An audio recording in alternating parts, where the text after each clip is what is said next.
Hey, what's up? Welcome back to Ground Zero Salem. This is Pat, trying not to clip off the top of his head again. So, I want to talk about some soundtracks and some movies. This is an official entry into Eric Bauer's contest. A very sad, pathetic little entry, but an entry nonetheless.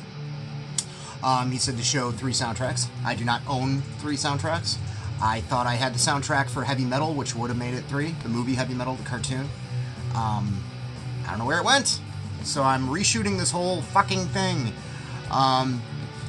So I have 2 soundtracks to show off, and then 1 to mention. And that's how I'm going to roll with this bad boy. So, the one that I do not own that I want to talk about is Suburbia. This is a Penelope Spheris joint. As it so happens, all 3 of these are Penelope Spheris joints. It's just the way the dice rolls, the D20 lands.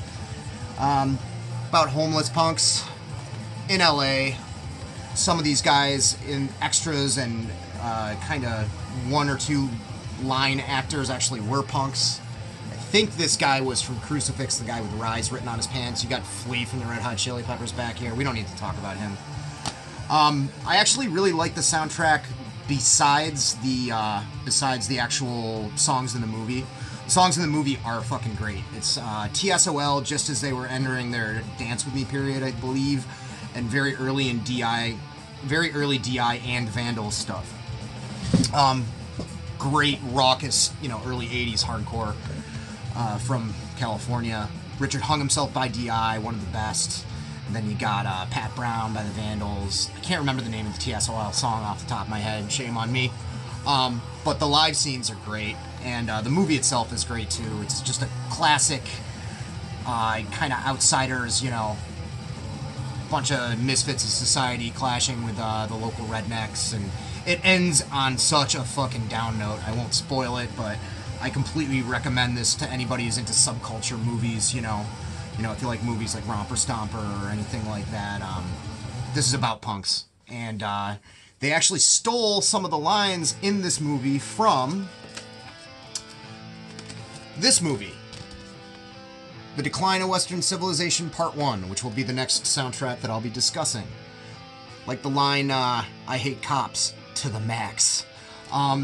Penelope Spheris, before she went on to direct, like, Wayne's World and the Little Rascals movie and a ton of other mainstream stuff, I think, that I don't know of.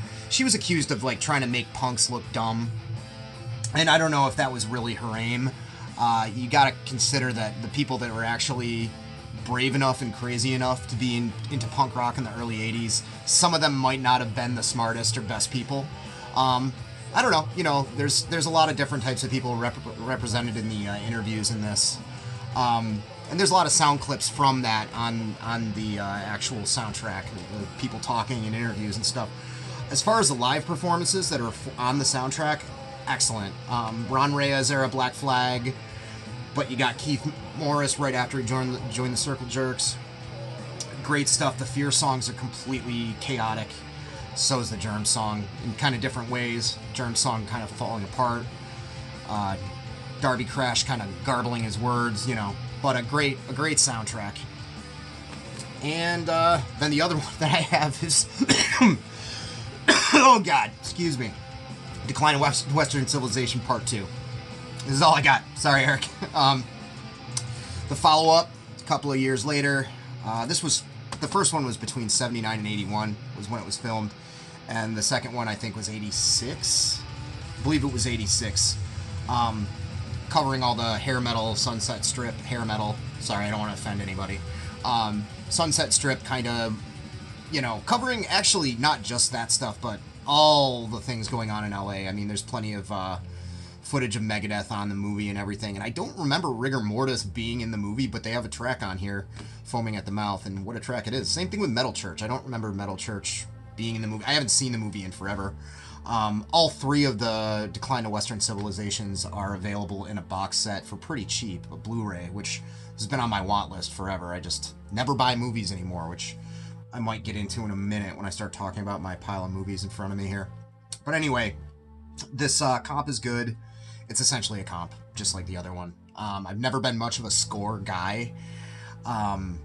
you know, never really cared enough to own any kind of scores that just have the ambient or background music from movies. But I will say, going back to Suburbia for a moment, that the actual score songs for this are great, and it made me think about it and think about maybe actually buying this soundtrack, because especially like the garage raiding scene where they're going around and stealing food out of people's garages is great. It's just cool, like 80s cheesy, almost like cop show kind of, you know, plucky bass lines, and but it's got some weird harsh guitar over it too.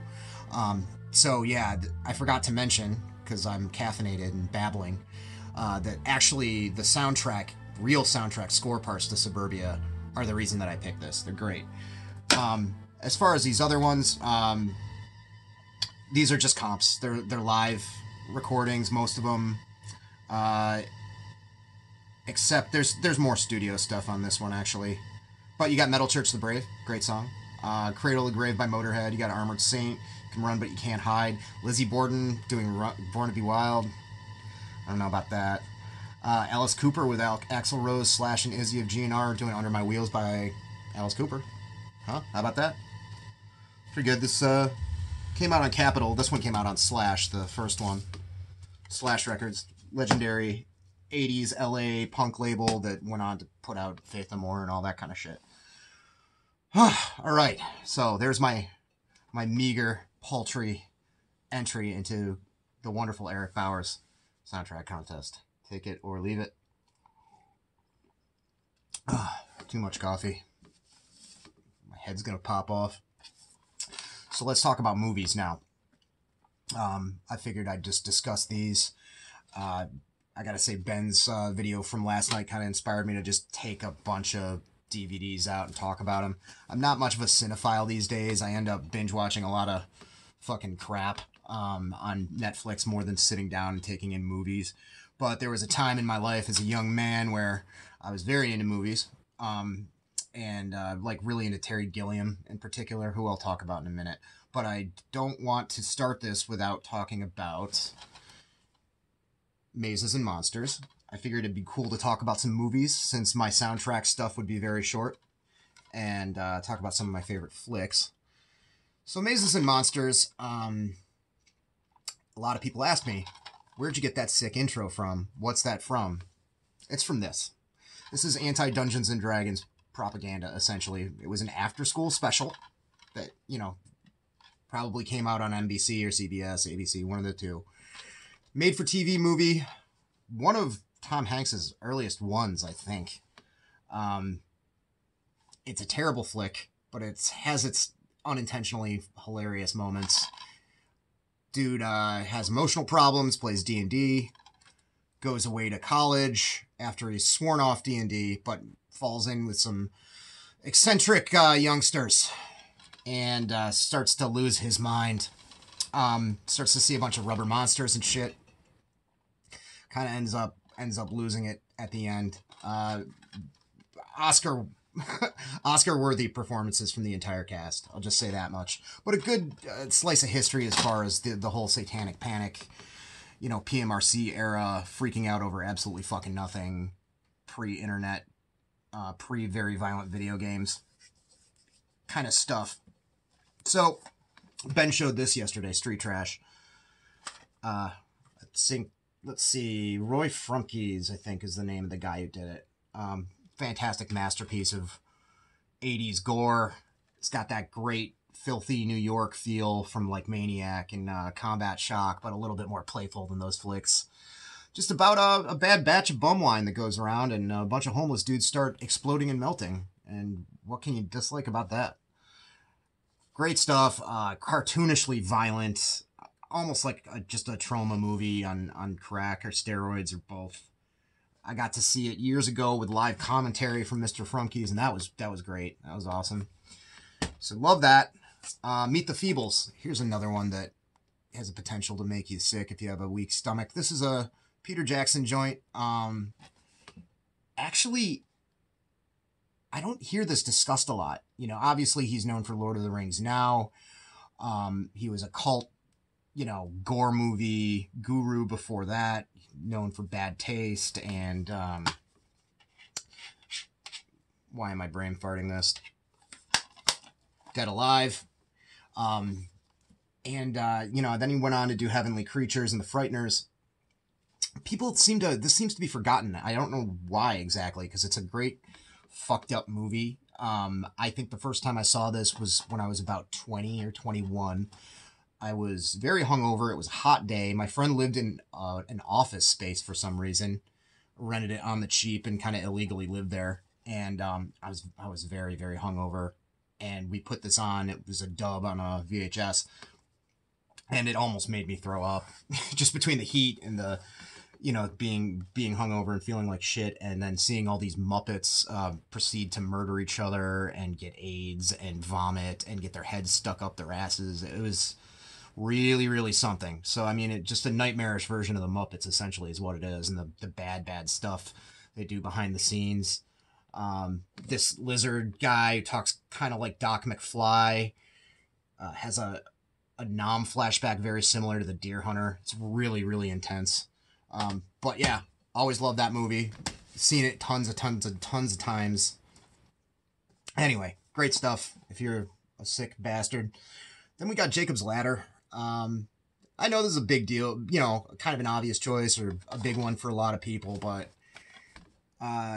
there's not too much I need to say about it. I figure if you're into horror movies or thrillers, you probably know it. But Tim Robbins, in one of his better roles, came out in 90, very early Macaulay Culkin appearance there. Adrienne Lynch, it looks like the name of the director is. But yeah, a guy is having trouble discerning reality and fantasy. And it turns out he had some kind of psychedelics tested on him in Vietnam. Starts seeing demons. Really intense stuff. That head thing, that started here. When I see it in any movies now, I cringe like fuck. But when it was put in this movie originally, it was something really intense to see. Director of Fatal Attraction. Okay, right on the front. Didn't know that. So yeah, love that. I am a very, very big fan of Terry Gilliam. And I have a pile of his movies here. His early work is some of my favorite stuff. So I figured I'd show these off, talk about them a bit. Probably my favorite movie of all time is Brazil.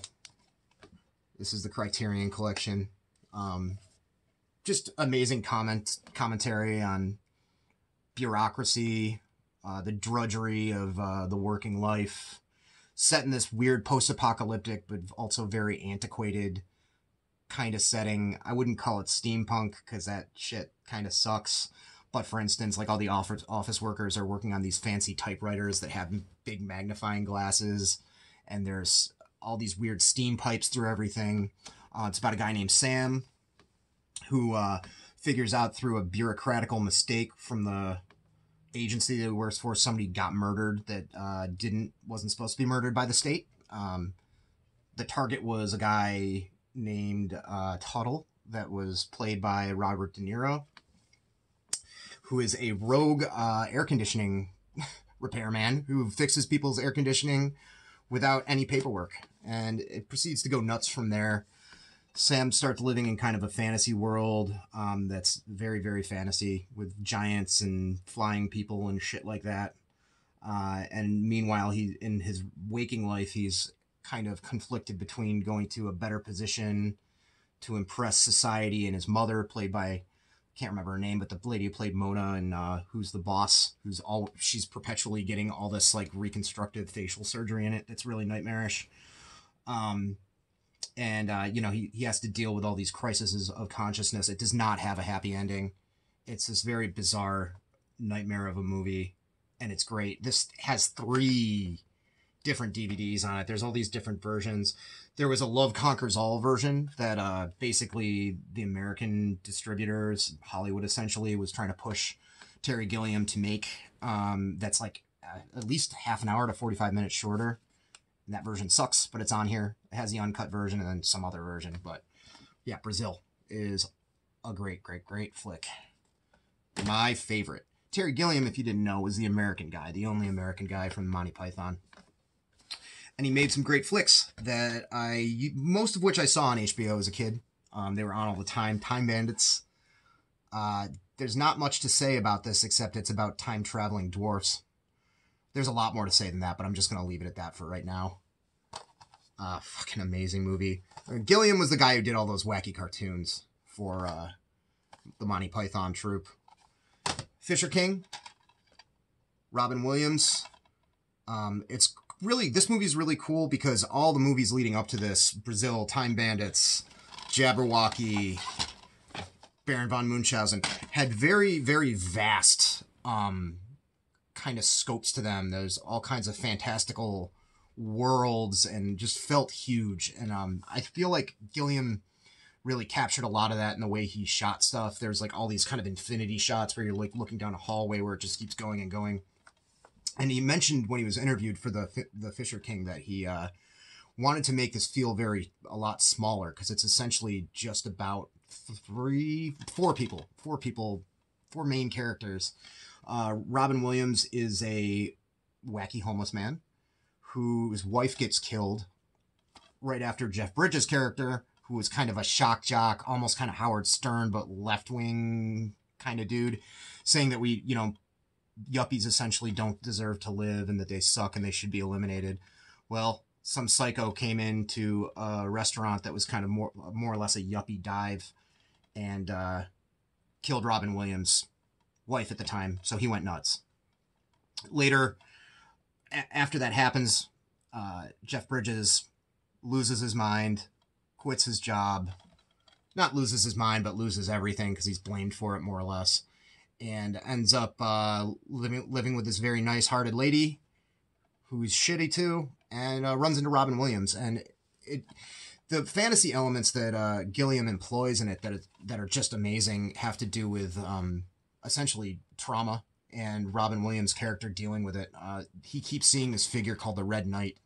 And spoiler alert, you can fast forward or stop this. I mean, this movie's been out for fucking 35 years or whatever.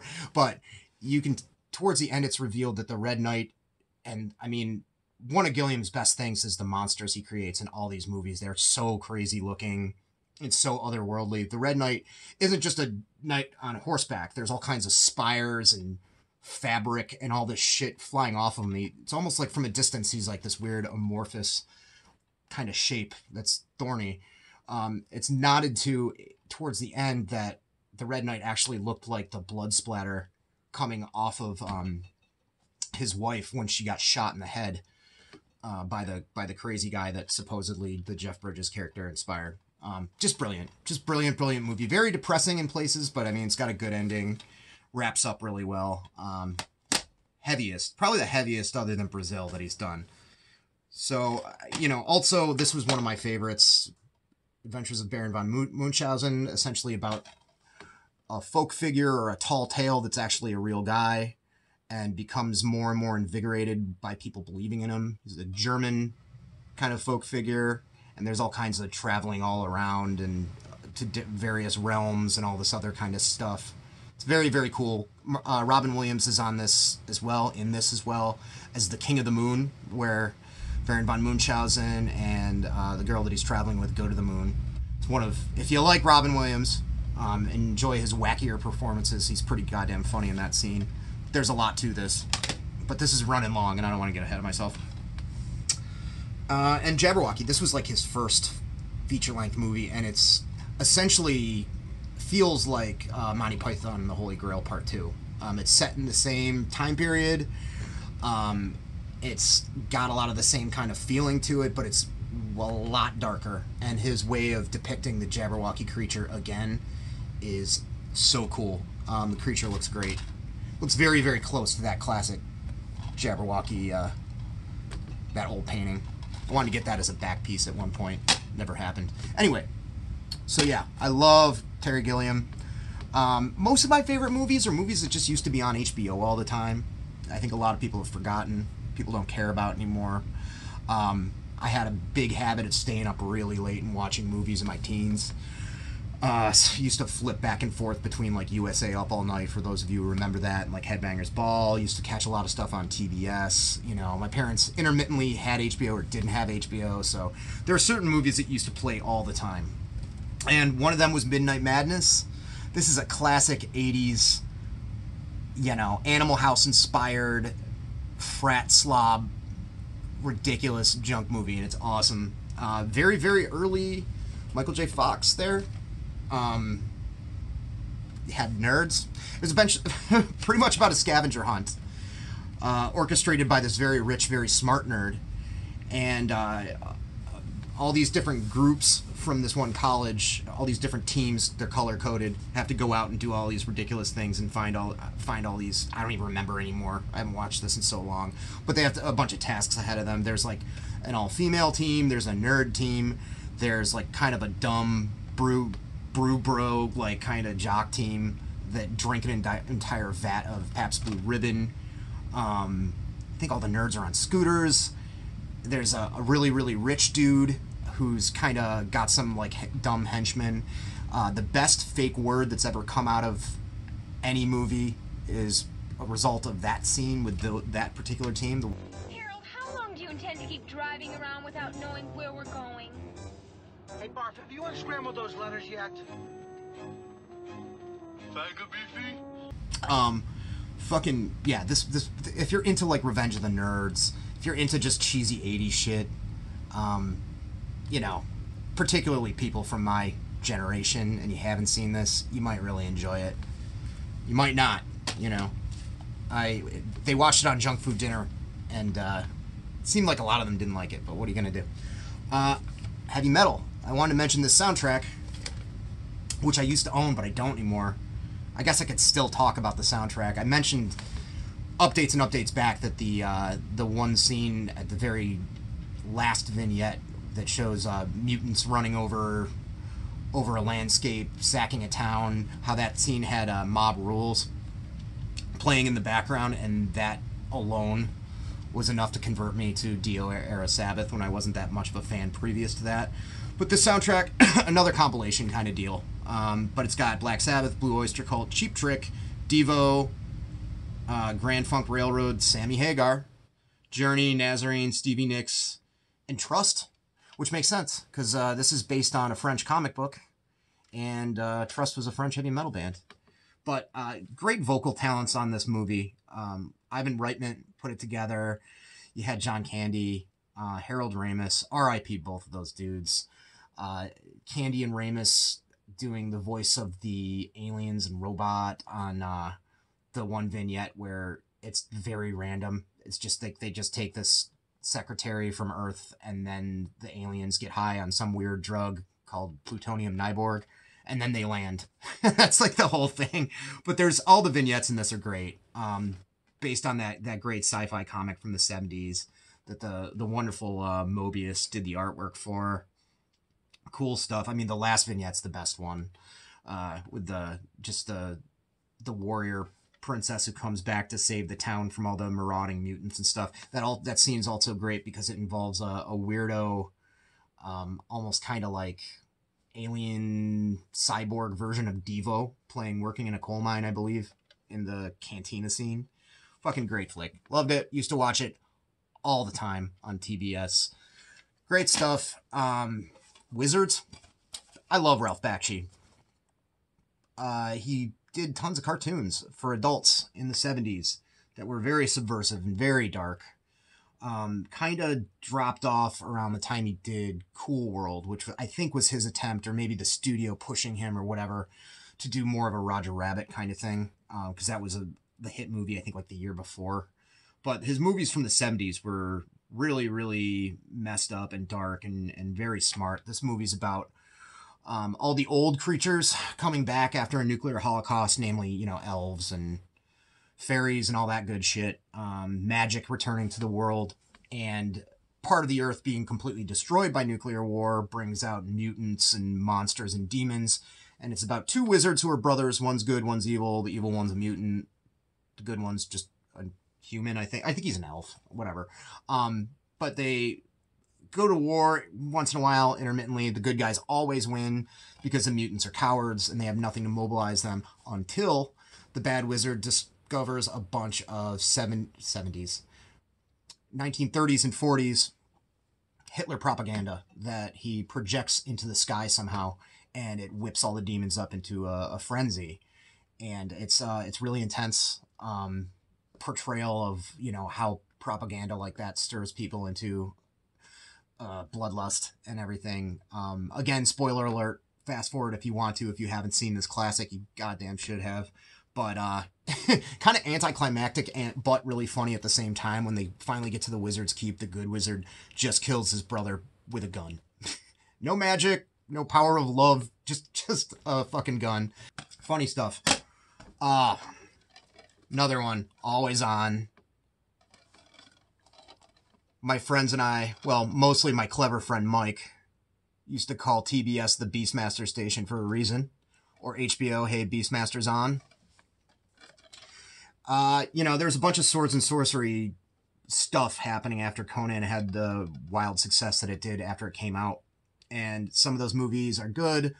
Some of those movies are bad. I kind of like any or all of them. I just can't get enough of that setting. Krull, not really a good movie, but still love it. Shit like that. There's a ton. There's a ton. Beastmaster is probably my favorite Conan-inspired swords and sorcery kind of flick. About a guy who looks a lot like Mark Hamill, but isn't as a ripped barbarian. Not as ripped as Arnold, though. Kind of going around and fighting an evil sorcerer with the help of some animals, particularly 2 ferrets. Pretty cool. Rip Torn's in it as the bad guy, and he's a fucking lunatic, and he's great. Just really, really good stuff. There's these monsters that, these crazy winged, like, bat things that kill people by wrapping their wings around them, and just, like, bones fall out. It's awesome. Then, finally, I'll just talk about River's Edge.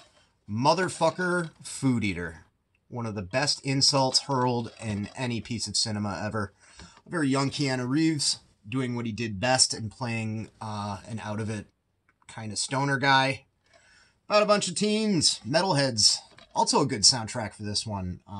It's got some later Wiper stuff and Slayer and awesome. Young Crispin Glover, young Keanu Reeves discover a body. And then it's all goes down to, they knew who did it and do they want to turn the guy in or not. Dennis Hopper. This was one of Dennis Hopper's return to the screen, I think, along with Blue Velvet.